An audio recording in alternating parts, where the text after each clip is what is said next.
Hi ഒരുവൻ ഞെട്ടിക്കുന്ന video ക്ലിപ്പാണ് പൊന്നു പ്രേക്ഷകരെ പുറത്തായത്. അത് ഞാനിപ്പോൾ പ്ലേ ചെയ്തുതരാം. വനിതാ നേതാവ്, കോൺഗ്രസിന്റെ വലിയൊരു വനിതാ നേതാവ് പറയുകയാണ് രാഹുൽ മാങ്കൂട്ടത്തിലിനെ തിരിച്ച് പാർട്ടിയിലെടുക്കണമെന്ന്. അതിനുശേഷം ചാണ്ടി ഉമ്മൻ ശക്തമായ രീതിയിൽ പറയുന്നു രാഹുൽ മാങ്കൂട്ടത്തിൽ തെറ്റ് ചെയ്തിട്ടില്ല. അതിന്റെ വീഡിയോ ക്ലിപ്പ് ഞാനിപ്പോൾ സൈഡിൽ വെച്ച് തരാം. എന്തിന് വേണം? നമ്മുടെ VD സതീശനടക്കം ഇന്നലെ പറയുകയാണ് രാഹുൽ മാങ്കൂട്ടത്തിലിന് സപ്പോർട്ടായി VD സതീശൻ സംസാരിക്കുന്നു. ആ ഒരു വീഡിയോ ക്ലിപ്പ് ഞാനിപ്പോൾ സൈഡിൽ വെച്ച് തരാം. അതിനു മുമ്പ് ഒരു കാര്യം പറയുകയാണ്, കുറേ BJP-കാരും കുറേ CPM-കാരും എനിക്ക് പേഴ്സണലി ഭീഷണിയാണ് ഇൻസ്റ്റാഗ്രാമിലൊക്കെ. എൻ്റെ രോമത്തിലേൽക്കില്ല നിങ്ങളുടെ ഭീഷണി. പൊന്നു പ്രേക്ഷകരെ ഒന്ന് സബ്സ്ക്രൈബ് ചെയ്യണേ. അതായത് സബ്സ്ക്രൈബ് ചെയ്ത് കഴിഞ്ഞാൽ ഈ വീഡിയോസ് കുറേ ആളിലേക്ക് എത്തും, അതുകൊണ്ടാണ് പറയുന്നത്. ഓക്കെ, അപ്പോൾ നമുക്ക് ആദ്യം VD സതീശൻ രാഹുൽ മാങ്കൂട്ടത്തിലിനെ സപ്പോർട്ടായി കൊടുക്കുന്നുണ്ട്. നമുക്കത് ജസ്റ്റ് ഒന്ന് കേട്ട് നോക്കാം. ഓക്കെ, ഞാൻ അദ്ദേഹത്തെ ഇപ്പം ഇവിടെ വെച്ച് കാണാതെ പോവോ? വണ്ടി കയറി പോവോ? കാണാതെ പോവോ? എന്താ നിങ്ങൾ ഇങ്ങനെയൊക്കെ ചോദിക്കുന്നത്? ഇത് നിസ്സാരമായ ചോദ്യങ്ങളാണ്, ഇറലവൻ്റായ ചോദ്യങ്ങളാണ്. കോൺഗ്രസ് നേതാക്കന്മാർ അദ്ദേഹത്തെ കണ്ട അദ്ദേഹത്തോട് സംസാരിക്കണ്ടേ? അല്ലല്ല, ഞാൻ പറഞ്ഞല്ലോ, അദ്ദേഹത്തിനെതിരായി പാർട്ടി ഒരു നടപടി എടുത്തിരിക്കുന്ന ആ നടപടി നിലനിൽക്കുകയാണ്. ഇത് പാർട്ടി മുതിർന്ന എല്ലാ നേതാക്കന്മാരും പരസ്പരം കൂടിയാലോചിച്ച് എടുത്തൊരു നിലപാടാണ്. അത് എപ്പോഴാണ് അത് പരിശോധിക്കേണ്ടത് ആ സമയത്ത് പരിശോധിക്കും. ഇപ്പം അതില്ല. അല്ല, ഞാൻ കണ്ട അദ്ദേഹത്തെ അവസാനം ചെയ്യും. എൻ്റെ മുമ്പിൽ കണ്ടാൽ അദ്ദേഹം എനിക്ക് പരിചയമുള്ള ആളല്ലേ. നോക്കൂ, ഇന്നലെ വരെ VD സതീശൻ ഇങ്ങനെയാണോ പറഞ്ഞത്? അതായത് VD സതീശൻ അറിയാം ഇതൊക്കെ കുടുക്കിയതാണ്, പക്ഷെ തെരഞ്ഞെടുപ്പ് മുമ്പിലുള്ളത് കൊണ്ടാണ് VD സതീശൻ രാഹുൽ മാങ്കൂട്ടത്തിന് സപ്പോർട്ട് കൊടുക്കാത്തത്. ഇപ്പോൾ നോക്കൂ, നിങ്ങൾ കേട്ടല്ലോ, സ്റ്റെപ്പായിട്ട് ചെറിയ രീതിയിൽ VD സതീശൻ രാഹുൽ മാങ്കൂട്ടത്തിന് സപ്പോർട്ട് കൊടുക്കുകയാണ്. അതായത് ഇവിടെയും ഈ പറയുന്ന VD സതീശൻ പറയുന്നില്ല പൂർണ്ണമായി ഞങ്ങൾ ഒഴിവാക്കിയെന്ന്. ചർച്ച ചെയ്യാമെന്നാണ് VD സതീശൻ പറഞ്ഞത്. കമ്മികളെ കുരുപൊട്ടിയിട്ട് കാര്യമില്ല, എനിക്ക് കിട്ടുന്ന വാർത്ത ഞാൻ കൊടുക്കുക തന്നെ ചെയ്യും. ഓക്കെ, പിണറായി വിജയനെ വിളിച്ചുകൊണ്ട് VD സതീശൻ്റെ അടുത്തൊരു വീഡിയോ കൂടിയുണ്ട്, അത് ഞാൻ പ്ലേ ചെയ്യാം. അതിനുശേഷം വനിതാ നേതാവ് പറഞ്ഞതുണ്ട്, ചാണ്ടി ഉമ്മൻ പറഞ്ഞതുണ്ട്, എല്ലാം നമുക്ക് ഒന്നൊന്നായിട്ട് പ്ലേ ചെയ്യാം. ഓക്കെ, ഇപ്പോൾ വിളിക്കുന്നുണ്ട് VD സതീശൻ, അത് നമുക്ക് ജസ്റ്റ് ഒന്ന് കേട്ട് നോക്കാം. അവസാനത്തിന്റെ ആരംഭം, കേരളത്തിലെ CPM ഭരണത്തിന്റെ അവസാനത്തെ ആരംഭം. ആദ്യത്തെ മുഖ്യമന്ത്രി കേരളത്തിലെ EMS, കമ്മ്യൂണിസ്റ്റ് മുഖ്യമന്ത്രി. അവസാനത്തെ മുഖ്യമന്ത്രി പിണറായി വിജയൻ എന്ന് ചരിത്രത്തിൽ എഴുതി വെച്ചിട്ട് അദ്ദേഹം പോകുള്ളൂ. അതിനു വേണ്ടിയിട്ടുള്ള പരിപാടിയാണ് അണികൾ ഇപ്പോൾ ചെയ്തുകൊണ്ടിരിക്കുന്നത്.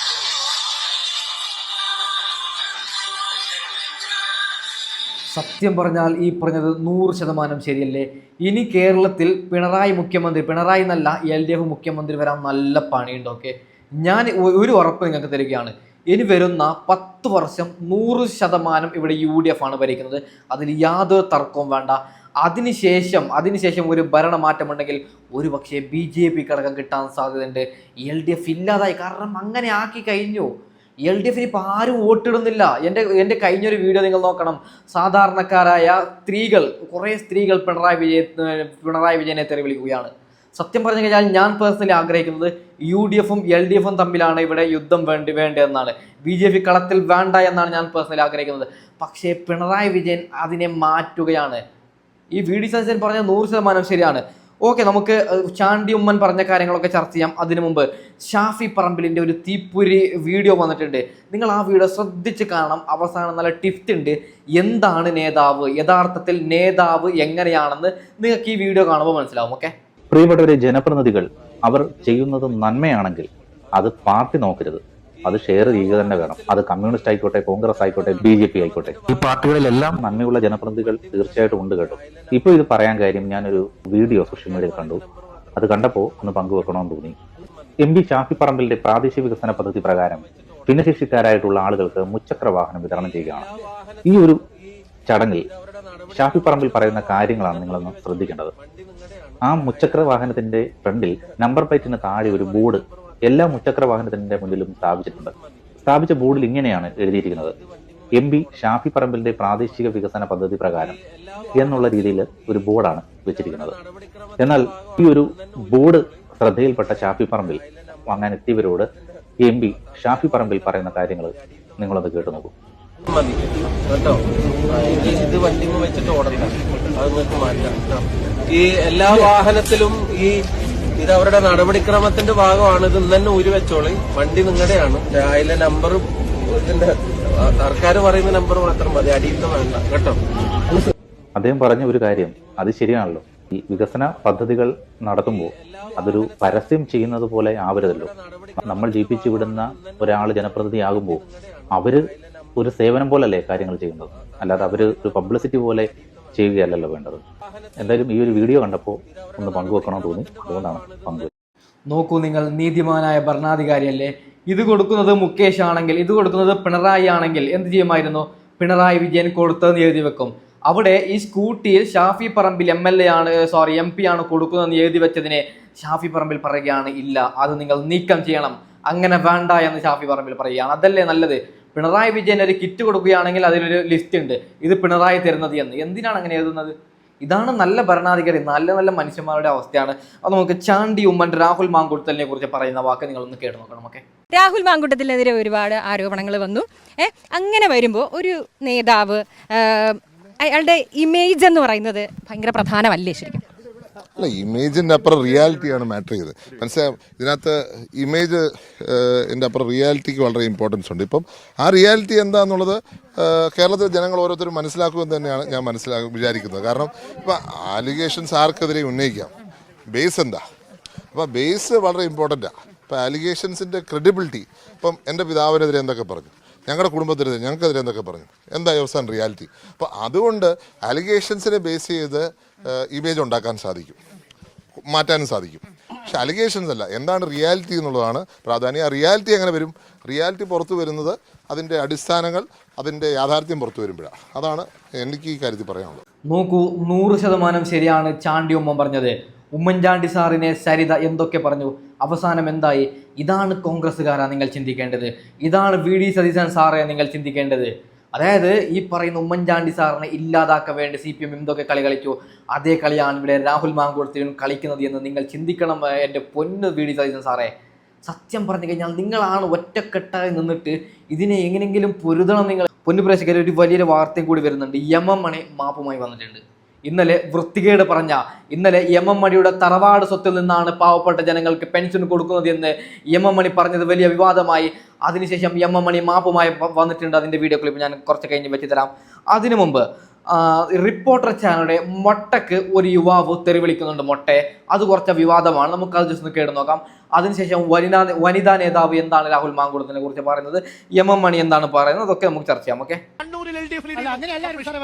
Thiruvananthapuram LDF, Kozhikode LDF, Ernakulam LDF, കൊല്ലം LDF, കണ്ണൂർ LDF, തൃശ്ശൂരിൽ അങ്ങനെ പറയണം. A few moments later. Corporation LDF ഭരണം നഷ്ടപ്പെട്ടു.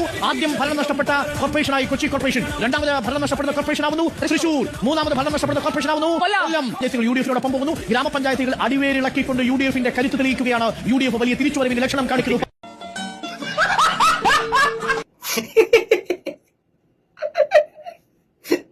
രാവിലെ തന്നെ ചായം കുടിച്ച് നല്ല അടിപൊളി ഇസ്ത്രീയുടെ ഡ്രസ്സും സൂസും കോട്ടും സ്പ്രേ ഒക്കെ അടിച്ച് വന്നിട്ട് തുടക്കത്തിൽ തന്നെ അങ്ങനല്ല പറയേണ്ടത്, ഇങ്ങനെയാണ് പറയേണ്ടത്. പറഞ്ഞുകൊണ്ട് കുറച്ച് നേരം കഴിഞ്ഞപ്പോ തന്നെ നിർത്തി അങ്ങനല്ല, തെറ്റിക്കണേ താളം മുഴുവനും ഇവിടെ മാറിയിക്കണേ. നമ്മൾ സുജൂത്ത് കഴിക്കണേ, നീച്ചാലി അവിടുന്ന് എല്ലാരും കൂടി ഇങ്ങോട്ട് പൊന്തി. പിന്നെ കുറച്ച് മുന്നേ പറഞ്ഞ നാവി ഏതാണോ അതേ നാവെറ്റന്നെ UDF തിരിച്ചു വരുന്നു. വമ്പൻ വിജയം. മൊട്ടന്റെ കൂട്ടുകാരും റിപ്പോർട്ടർ ചാനൽക്കാരും എല്ലാരോടും കൂടിയിട്ട് ഒരു കാര്യം ഞാൻ ഇവിടെ പറഞ്ഞുതരാം. നിങ്ങൾക്ക് ആദ്യം പറഞ്ഞ ആ ഒരു ഡയലോഗ് നിമിഷം നേരം കൊണ്ടൊക്കെ നിങ്ങളെ കൊണ്ട് മാറ്റിപ്പിച്ചിങ്ങനെ UDF എന്നുണ്ടെങ്കിലേ ഇവിടെ ഒരു കാര്യം ഇവിടെ മനസ്സിലായിക്കോളെ. ഇന്നേ വരെയായിട്ട് ചരിത്ര ലിസ്റ്റിൽ ഇല്ലാത്ത ചരിത്രമാണ് ഇവിടെ സൃഷ്ടിക്കാൻ വേണ്ടി ഇവിടെ പോണത് UDF. മനസ്സിലായില്ലേ? അപ്പോഴും നിങ്ങൾക്ക് ഇവിടെ മനസ്സിലായിട്ടില്ല.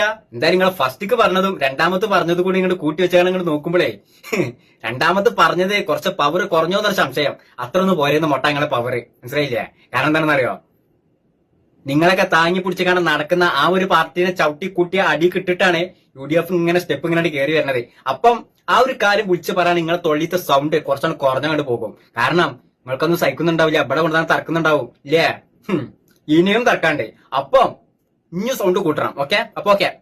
ഇങ്ങനെയൊക്കെയാണ് പയ്യൻ പറഞ്ഞത്. കൊള്ളേണ്ട ആൾക്കാർക്ക് കൊള്ളും പയ്യൻ പറഞ്ഞത്. അതായത് മൊട്ടയും സംഘവും എന്തൊക്കെ ഇല്ലാത്ത വാർത്തയാണ് കൊടുക്കുന്നത്. എത്ര പേരാണ് മൊട്ടയുടെ ചാനൽ നോക്കുന്നത്? മൊട്ട ഇല്ലാത്ത വാർത്ത രാഹുൽ മാങ്കുട്ടത്തിൽ പീഡിപ്പിച്ചു എന്ന് പച്ചക്കളവ് പറയുമ്പോൾ സാധാരണക്കാരായ പ്രേക്ഷകർക്ക് 90% അത് കാണുന്നവർക്കറിയാം മൊട്ടക്കളവ് പറയുന്നതെന്ന്. പക്ഷെ 10% വരുന്ന ആൾക്കാർ വിചാരിക്കുന്നത് ശരിയെന്നല്ലേ മൊട്ട? ഇനിയെങ്കിലും സത്യസന്ധമായി മൊട്ടയോട് വാർത്ത കൊടുക്കാൻ ഞാൻ പറയുകയാണ്. ഒരു വനിതാ നേതാവ് കോൺഗ്രസിലേക്ക് വന്ന CPIയിൽ നിന്ന് കോൺഗ്രസിലേക്ക് വന്ന വനിതാ നേതാവ് രാഹുൽ മാങ്കൂട്ടത്തിനെ കുറിച്ച് പറയുന്ന കാര്യം നിങ്ങൾ ശ്രദ്ധിച്ച് കേൾക്കണം. അവർ പറയുകയാണ് CPM-ഉം CPI-യും എന്താണെന്ന് എനിക്കറിയാം, കാരണം ആ പാർട്ടിയിൽ ഞാൻ ഉള്ളത് കൊണ്ട്. അവർ രാഹുൽ മാങ്കൂട്ടത്തിനെ പെടുത്തിയതെന്ന് ആ നേതാവ് പറയുന്നത് നമുക്കൊന്ന് ജസ്റ്റ് ഒന്ന് കേട്ട് നോക്കാം. ഓക്കെ, രാഹുൽ മാങ്കൂട്ടത്തിലടക്കമുള്ള പേരുകളുമായി ഉയർന്നു കേട്ട രാഹുലിനെ പിന്തുണച്ച കാര്യത്തിലടക്കം വലിയ തരത്തിലുള്ള ഒരു വിമർശനമൊക്കെ വിദ്യമായിരുന്നു. അതൊക്കെ ഈ തെരഞ്ഞെടുപ്പ് എങ്ങനെ സ്വാധീനിച്ചതാണ് കരുതുന്നത്? ജനം എല്ലാ വിഷയങ്ങളും കൃത്യമായി വിലയിരുത്തിയെന്നാണ് ഞാൻ മനസ്സിലാക്കുന്നത്.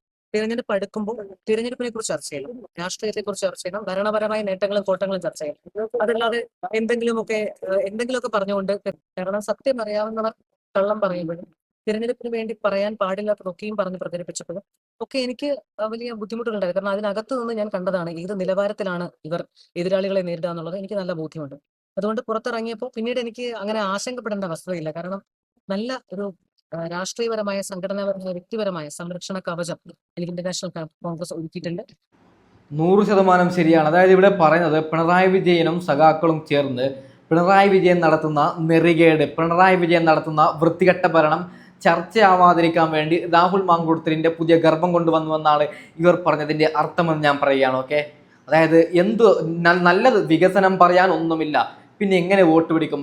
പിണറായിയും സംഘവും വിചാരിച്ചു ഗർഭം കൊണ്ടുവരാം, ഒരു കള്ളഗർഭം നമ്മൾ ഇറക്കുകയാണ്, അങ്ങനെയെങ്കിൽ നിങ്ങൾക്ക് 4 വോട്ട് കിട്ടുമെന്ന്. പിണറായിയെ, നിന്റെ ചിന്ത മോശപ്പെട്ട ചിന്ത, കിളവന്മാരുടെ ചിന്തയിൽ വരുന്ന ചിന്ത ഇല്ലാതായി പോവുകയാണ്, പൊട്ടിപ്പാളിസാവുകയാണ്. അപ്പോൾ അടുത്തൊരു കിളവൻ മാപ്പുമായി വന്നിട്ടുണ്ട്. നമ്മുടെ നല്ല എം മണി. ആദ്യം ഞാൻ പറയുകയാണ് CPM-കാരെ, ഒരു 50-60 വയസ്സാകുമ്പോൾ പാർട്ടിയിൽ നിന്ന് തട്ടുന്നതാണ് നല്ലത്. ഇത് വിവരക്കേട് വിളിച്ച് പറയുന്നവരെ MV ഗോവിന്ദ്, എന്ത് കിളവന്മാരുടെ സംസ്ഥാന സമ്മേളനമാണ് CPM. ഓക്കെ, നോക്കാം നമുക്ക് എന്തായാലും എം മണി എന്താണ് ഇപ്പോൾ മാപ്പുമായി വന്നിട്ടുണ്ട്, അത് ജസ്റ്റ് ഒന്ന് കേട്ട് നോക്കാം. പറഞ്ഞ നിലപാടാ പാർട്ടിയുടെ നിലപാട്, അത് തന്നെ എൻ്റെ നിലപാട്. ഞാൻ ഇന്നലത്തെ സാഹചര്യത്തിൽ അങ്ങനെ പ്രതികരിച്ചു എന്നുള്ളതേ ഉള്ളൂ. അത് ശരിയായില്ല എന്ന് പറഞ്ഞ പാർട്ടിയുടെ നിലപാട് തന്നെയാണ് എൻ്റെ നിലപാട്. അതിന് വ്യത്യസ്ത നിലപാടൊന്നുമില്ല. അന്നേരത്തെ ഒരു കാര്യത്തിലങ്ങ് പറഞ്ഞൊന്ന് കൂട്ടിയാൽ മതി. വികസനവും കാര്യങ്ങളും ഒരുപാട് കാര്യങ്ങളും ചെയ്തിട്ട് ഈ ജില്ലയുടെ വികസനത്തിൽ തന്നെ ഒരുപാട് റോഡും പരിപാടിയും എല്ലാം ചെയ്ത് സംസ്ഥാനത്താണ് ജനങ്ങൾക്ക് ക്ഷേമ പ്രവർത്തനം ഒരുപാട് നടത്തി കഴിഞ്ഞ് നടന്ന ഈ തെരഞ്ഞെടുപ്പിൽ അങ്ങനെ ഒരു വിധി വന്നപ്പം ആ സന്ദർഭത്തിൽ പ്രതികരിച്ചെന്നുള്ളേ ഉള്ളൂ. ഞാൻ അങ്ങനെ പ്രതികരിക്കേണ്ടിയിരുന്നില്ല എന്ന് ജനറൽ സെക്രട്ടറി അടക്കം പറഞ്ഞു. പാർട്ടിയുടെ നിലപാട് അദ്ദേഹം പറഞ്ഞത് തന്നെയാണ്. പിന്നെ അതല്ല പറഞ്ഞത്. പിന്നെ നിങ്ങൾ ആവശ്യമില്ലാത്ത ചോദിച്ചതിന് ഇന്നലെ എന്താണ് കിളവ നീ പറഞ്ഞത്? നിന്റെ തറവാട് സ്വത്ത് നിന്നാണോ പെൻഷൻ കൊടുക്കുന്നത്? അറിയാൻ പാടില്ലായിട്ട് ചോദിക്കുകയാണ്.